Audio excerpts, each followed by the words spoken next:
finds Brunson. Great defense here by the Sixers. Brunson gets a prayer of a bounce. 2-point game. Maxey hits the deck. Hart takes it from him. Shot clock is off. DiVincenzo, no. Hartenstein with an offensive rebound. Another chance here. DiVincenzo. He's got it.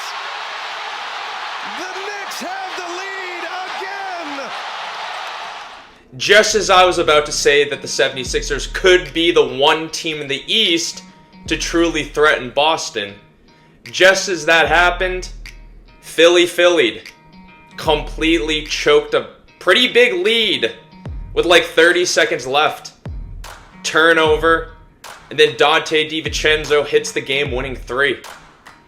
The funny irony here is it reminded me of when Reggie Miller, like 20 years prior, almost 30, did basically this sort of thing to none other than the New York Knicks. And I know when something crazy like this happens, the kind of sequence that makes your jaw drop, that makes you replay it like 3 times because you can't believe it, this sort of sequence will, generate some very strong reactions. 6th Avenue, everybody's, storming the streets, chanting, "We want Boston." But then there's an overreaction. Because the true reality is, I hate to say it, but the luck will run out. It might not be this round. In fact, I think the Knicks will probably win this thing in 5 games. Embiid's clearly hurt. They don't have enough. Nicholas Batum's like 100 years old. And Tobias Harris is one of the worst max deal players in NBA history. The Knicks should win this series. But the luck will run out. This team cannot win an NBA championship. They just don't have enough talent. And eventually it catches up to you. The bottom line is this team is really the 2017 Boston Celtics. Almost to a T. Think about it. Isaiah Thomas becoming a superstar, averaging almost 30 a game. Clutch fourth quarters. 5th in MVP that year. Guess what time it is? It was a true sensation. And that equivalent is Jalen Brunson. When he signed a pretty team-friendly deal, many saw him as like a 3rd option. There'd be Randall, there'd be Barrett, and there'd be him. But obviously, he massively exceeded expectations. And this year, he's been easily a top 7 player. The story has been incredible. Just like it was with Isaiah Thomas. But the bottom line is neither IT or Brunson are good enough to be the best player on a championship team.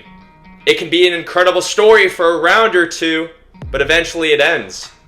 And with the Celtics, you had some cute role players back in the day.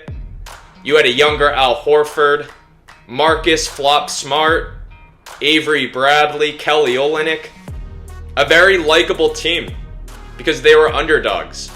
They were physical, they played great defense, they were well coached with Brad Stevens, and they sort of, shocked the league. And that's the same thing with the Knicks, with or without Randall.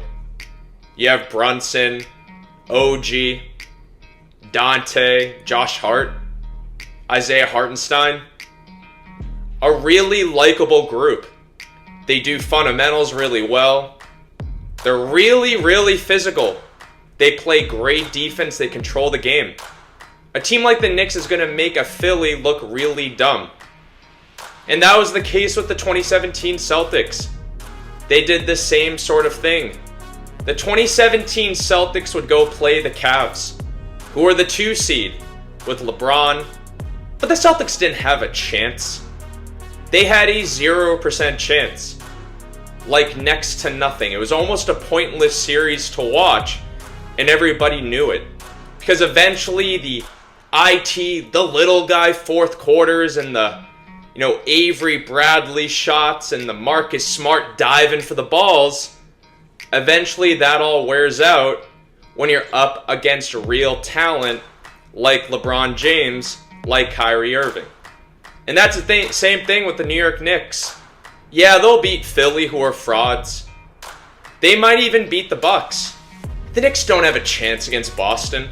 They are so outmatched talent-wise that even the physicality, the defense, the Thibodeau, the incredible home crowd that the New York Knicks are, all of that just isn't enough. Because the Celtics are absolutely stacked just like the Cavs were. You can take the seedings away, any of that stuff, the analytics. It is purely the eye test. Everybody knew in 2017 that despite the 1 seed with the cool Isaiah Thomas story, everybody knew that they didn't have a chance to win it all. And everybody honestly knew that they didn't have a chance to beat the Cavs. And that's the same case here. Maybe how the Celtics were constructed last year, the Knicks would have a chance. And in 2023, the Knicks actually played the Celtics really well. But gone is Rob Williams and Marcus Smart and Brogdon, and in is Drew Holiday and Kristaps Porzingis. Just too much talent. And in the NBA, it's about talent. Because eventually, the other stuff run out. And in that, very slim chance that the Knicks were to pull the upset, because Jaylen Brown's dribbling off his foot, and Joe Mazzulla doesn't know what to do, they'll get absolutely clapped by the Denver Nuggets.